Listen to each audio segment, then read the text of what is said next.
মনে আছে তো? অনেকেই বলেছিলেন ব্রাজিল যদি গ্রুপ চ্যাম্পিয়ন হয় সামনে জাপান, ড্র করলে নেদারল্যান্ডস আর হারলে জার্মানি। কিন্তু ফুটবল এমনই, মাত্র এক রাতেই সেই তিন সম্ভাবনার মধ্যে জাপানকে হারালো ব্রাজিল, আর নেদারল্যান্ডস ও জার্মানি বিদায় নিল টুর্নামেন্ট থেকে। সবচেয়ে বড় আলোচনার বিষয় ডন কার্লো আনচেলত্তির ট্যাকটিক্যাল পরিবর্তন। ম্যাচের প্রথম 1 ঘন্টা পর্যন্ত জাপান ছিল দুর্দান্ত সংগঠিত। ব্রাজিল বারবার আক্রমণ করেও কাঙ্ক্ষিত সুযোগ তৈরি করতে পারছিল না। ঠিক তখনই আনচেলত্তির বদলি খেলোয়াড় ও কৌশলগত পরিবর্তন ম্যাচের গতি ঘুরিয়ে দেয়।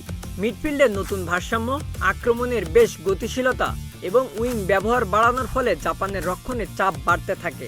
শেষ পর্যন্ত সেই পরিবর্তনের ফলই আসে স্কোরবোর্ডে, আর ব্রাজিল জিতে যায় 2-1 ব্যবধানে।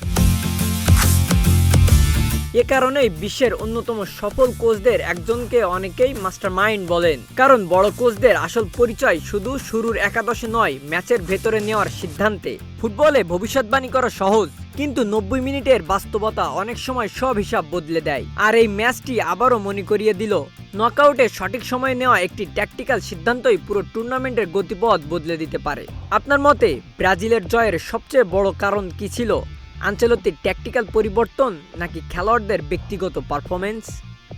Desk report, news flash 71।